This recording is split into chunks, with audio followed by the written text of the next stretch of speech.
Nancy, Ben, thank you so much for joining the WeHero Learn. I am thrilled to have both of you on here. Just as a quick introduction for those who don't know Nancy or Ben, Ben is the CEO of WeHero, leads this mighty band of pirates, and really spends a lot of his time working with companies and nonprofits to build the optimal solution and program for their giving and volunteering. Nancy, we had a full WeHero Learn last week with Nancy, and if you're interested in her full bio, you can go to that video. But I think most relevant is Nancy has worked with nonprofits, worked in CSR departments, and now we are lucky enough to have her here working with our great clients and helping nonprofits and companies give back. So excited to have you both here today. Yeah, excited to talk about these topics, and I'm more excited that Nancy's here than me being here. So I'm excited to talk to both of you. So yeah, well, the topic today is, it's start of the year for a lot of people, and we're getting millions of questions talking about, what are the important metrics? We're trying to set up goals. What should we be tracking? And I guess I'd ask both of you to start out, when you think about giving and volunteer programs for companies, what are the top 3 or 4 metrics that you would want to be tracking? And I guess why?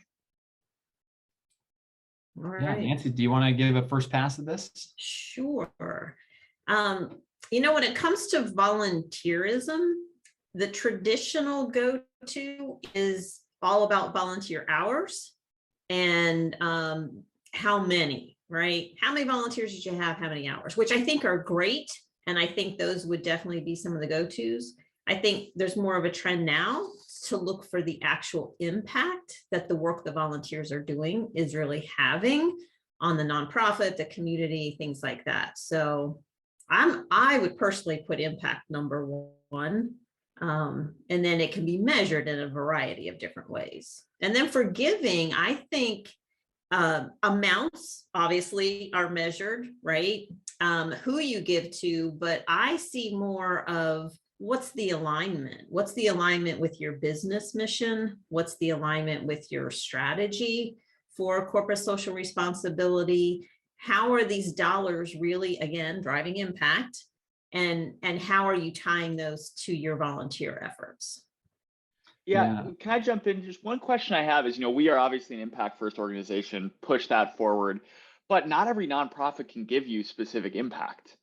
And so what do these companies do when they want to deliver impact reporting? Do they kind of do a blend of impact and hours? What does that look like right now? Yeah, that's a really good question, because you're right. It is tough to track impact for sure. But there are ways to do it. So, on our last Learn series, I talked about Habitat for Humanity. So here's an example. If you have volunteers that are going out to build a habitat home, that's really easy to track, right? You know how many volunteers showed up, you know how many hours they were there. But then dive a little deeper and maybe not just volunteer in the act of building, but offer to volunteer in helping those homeowners, whether that be, teaching them some skills they're going to need as a homeowner, serving as an advocate for them and helping them through the process. And also put your executives out there, have them join a board, have them learn all aspects of the nonprofit, because if you are involved in all those different aspects, you can see the impact that maybe the nonprofit could not provide to you, if that makes sense. There could be storytelling involved there where you have seen a certain family in this situation get a house and how it changed the trajectory of the kids' education, for example. They moved to a different neighborhood that had better schools, things like that. So you may not be able to get it directly from the nonprofit, but I think the more engaged you are from the company perspective, the more impact you can track kind of on your own. Anecdotal impact and track that. Mm-hmm. Yeah, to Nancy's point, like impact's the golden goose, right? Like measuring that's like really challenging. And to your point, Andy, like there's some nonprofits that are really good at measuring that impact. And we love working with those organizations because that makes our life easier. And they're just frankly good nonprofits because they're doing that. There's other nonprofits though that you can work with to get to those measurements. So like when you're having those discovery calls with a nonprofit organization, putting together that volunteer giving experience for your employees, dig deeper in those conversations. Okay, so if we did these hours and we tackled these projects for you, what's the kind of impact you can expect to be created from this? Can we report on that? And you know, you can help the nonprofit get there so that you can get there with your metrics. And so it is the golden goose. It is tough to get, but if you put a little time and energy into it, you can grab those metrics. So it seems like, you know, there on the volunteer side, there's hours and impact, and then giving is obviously dollars, and then impact. You know, do you see a lot of companies segmenting these across different employee groups, across different locations? How do you think about splicing all of these metrics and these data to make it most useful for the companies? Yeah, I can take a first pass, and maybe I'm going to give an answer to your very first question, Andy, around what metrics we should be tackling. I think there's, you know, obviously a huge amount of benefit tracking metrics around geography, like where are these volunteer hours and giving dollars coming from if we're a multinational company, you know, coming from different divisions of the company. Obviously, like we want to understand which divisions of the company are performing really well when it comes to giving and volunteering, which ones aren't, which ones need a little more attention to increase those engagement rates. I think that becomes really interesting. But something that I find really fascinating is when we see companies measuring their impact and their hours and their donor dollars around the 17 SDGs from the United Nations. I think that's really interesting because all of a sudden you have the micro, which is your company's rowing in the same direction, supporting very similar causes, maybe 2 or 3 of those SDGs. And then you have the macro where your company, along with thousands of other companies, are supporting very similar SDGs. And you can see that data all of a sudden, and that becomes really fascinating. And I think that creates a pretty powerful message internally for your employees and gives them a focus area in regards to what kind of sustainable development goals are we really focused on as a company, and macro, like what are companies really focused on and where are we actually pushing the needle? Like we're not doing this out here by ourselves on this island. Like our volunteer hours, our donor dollars, they're actually doing something for this bigger goal, this bigger initiative that thousands of companies across the globe are involved with. Yeah. And you know what, you mentioned like maybe doing some comparison between different departments or different regions of the company. I think that is great because you can see where somebody may be strong, and that's great for best practice sharing. You know, find out, well, what's your region doing and how are you getting these results? And it just makes it such a better package for the whole company when they share that type of information. Yeah. I mean, I could see that from an employee perspective. You know, our company, you know, was 10% of the impact for all the US on this SDG, whatever it may be. I think that's a really good way to connect the employee to just something bigger. And we all know that's what employees want right now. The other question is, you know, obviously, I think us and the CSR leaders, we're super passionate about the impact and tracking this because we really want to give back. And I think we sometimes live in this, I don't want to call it a fantasy world, but a fantasy world of CSR professionals where everyone prioritizes giving back. You know, I'd be curious in the best ways that, you know, professionals in this industry can leverage the metrics and leverage the connection of metrics to employee engagement, to retention, just to advocate for themselves within the broader organization. And Nancy, I don't know if you have any experience in this from your former role, or Ben, what you've seen to be most efficient here.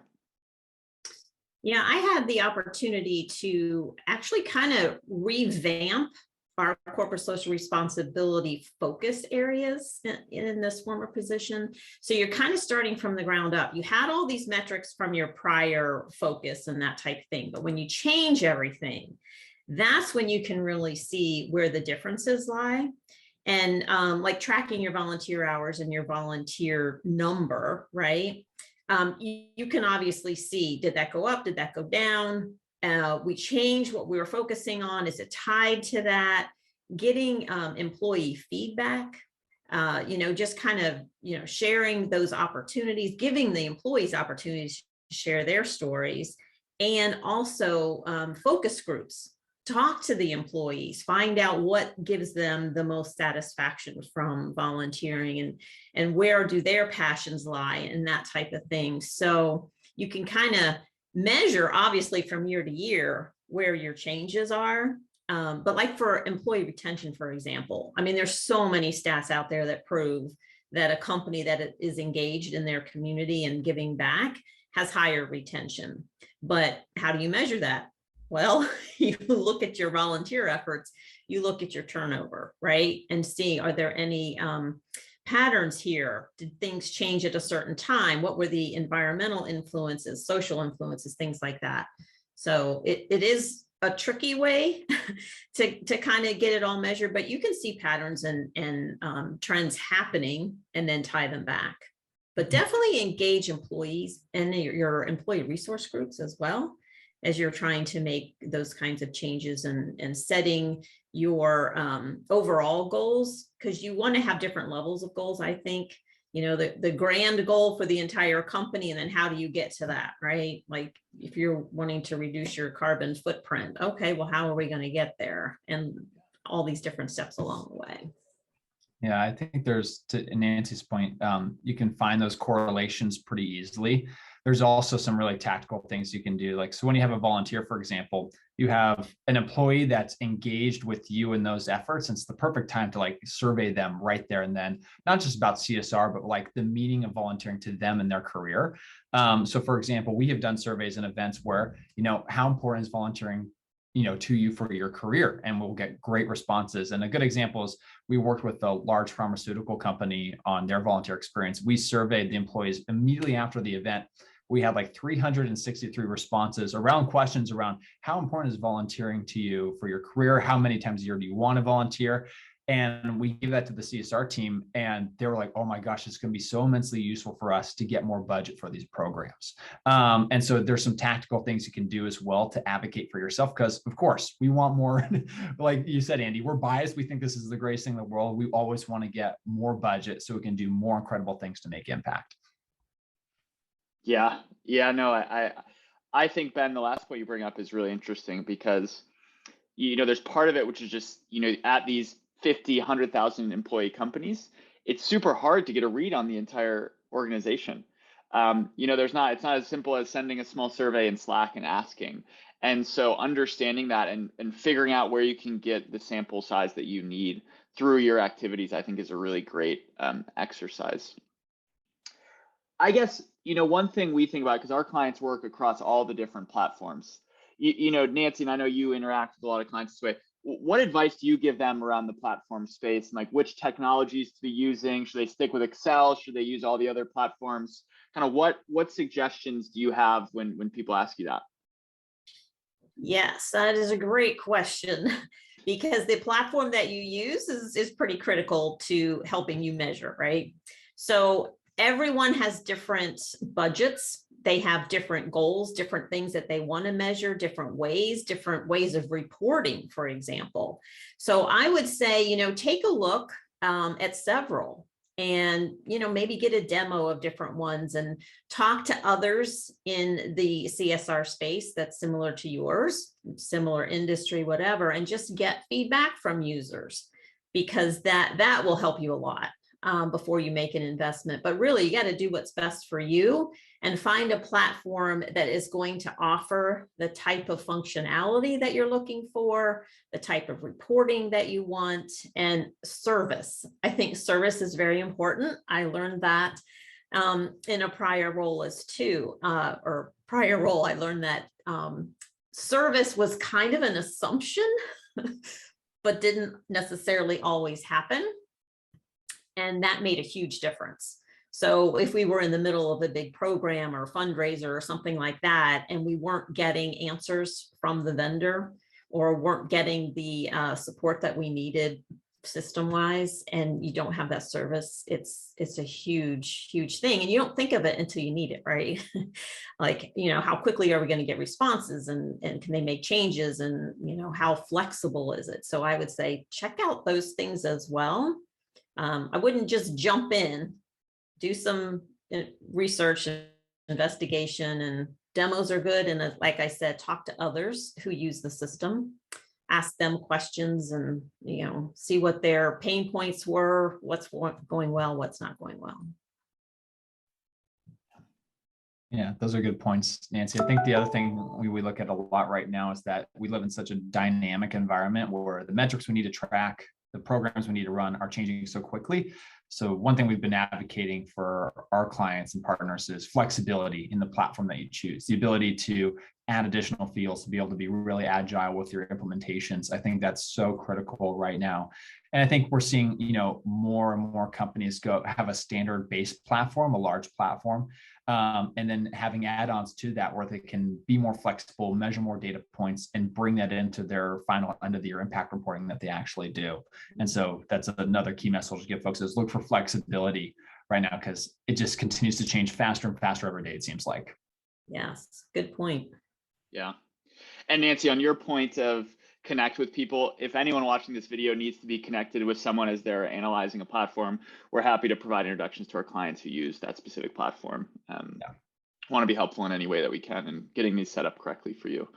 Well, I appreciate your guys' time. Any final things you would want to add on metrics and things we should be thinking about from a data perspective in this space? Ben, it looks like you have something. I have a question for you and Nancy. And I think it's around the notion of volunteer hours and number of volunteers. And I think, I have gone back and forth with a number of companies around, are people becoming numb to volunteer hours and volunteer headcount in our impact reports? Are people seeing that as fluff now rather than us reporting directly on impact? And I just wanted to get your thoughts, like how important is volunteer hours today? And is that changing? And how should we think about prioritizing that in our measurements? I think it's a question that's come up before, and would love both of your thoughts on that. Yeah. I would say in the past it was huge, right? Volunteer hours, number of volunteers.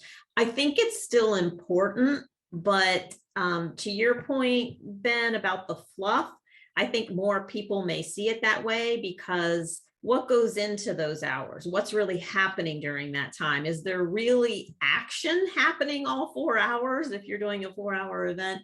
That type of thing. So I think it's good to show, but there's so many factors that go into that. Size of the company. Do they have a volunteer paid time off policy, whereas another company may not? So there's so many other factors. That's why I think impact is so big right now. Because you could have a company with 20 volunteers and 100 volunteer hours making more impact than a company with 100 volunteers, right? So I think it's still important, just not as critical. Yeah, I think I agree with everything Nancy said. I think we obviously believe the beacon of impact is what to aim for. I do think with leadership who may not be familiar with our industry, it's very easy to perceive hours where they can quickly look. It's a simple metric, and I think it's useful to be measuring that. I think I personally believe an hour of volunteering can deliver X impact or 100X impact. Mm-hmm. And so I believe in impact, but I also believe in tracking, like one volunteer is very different from another volunteer. And so I would rather have 10 hours of a highly engaged volunteer than 100 hours of people who don't care about volunteering, because the long-term, impact, if you will, of the 10 engaged volunteers will be far larger. And I'd want that at my company. That would be the only thing I'd add, but I agree with everything Nancy said. Yeah. You know what? You just made me think of something. Another thing to track may be how many of your volunteers are volunteering repeatedly. Mm-hmm. Are they one and done? Or like you're talking about these 10 really engaged volunteers, do they keep coming back? So that's another thing to look at as well. Yeah, absolutely. Any other good questions for us, Ben? Nancy, do you have any questions for Ben and I on this topic? Wow, the opportunity to ask you guys questions. Okay, so all the clients that you've spoken with recently, what are you hearing as their biggest question for what they should do in 2022? What are they asking? In regards to like metrics to track, or just broadly speaking? I think that kind of what we've been discussing here, like how to actually measure impact at scale is a really tough one. And, the other, we get so many questions on what actually should be measured. There's so many things you can measure in this day and age, like what should we really focus our time and energy on? And it's so different company to company. It's what's going to be meaningful to your internal stakeholders and what's going to be meaningful to your employees and your external audience. And that's different for every single company. And so I think us taking a customized approach to what metrics to measure and how we actually get that measurement done in a scalable fashion is the things we're really trying to tackle right now for companies. And it takes time, and it's a very customized process every single time. Yep. Yeah, I'd agree. I think so many people think about metrics and reporting without actually thinking about why they're doing it. Mm-hmm. Like there's so many people just like, hey, I need to have metrics, I need to have reporting. Okay, well, what are the goals of that reporting? And it actually, it's a frustrating question to ask, I assume, or receive, because it forces them to slow down when they're trying to get the metrics and everything launched as quickly as possible. But we ultimately believe if you know why you're measuring it, you're going to, come up with a better system and better results. And so that's, I think, the question we're spending most of the time on. Yeah, it's one thing I like about WeHero is the fact that you ask those questions, because it does make people think, and they stop just with the what's right in front of me goal to go way beyond that.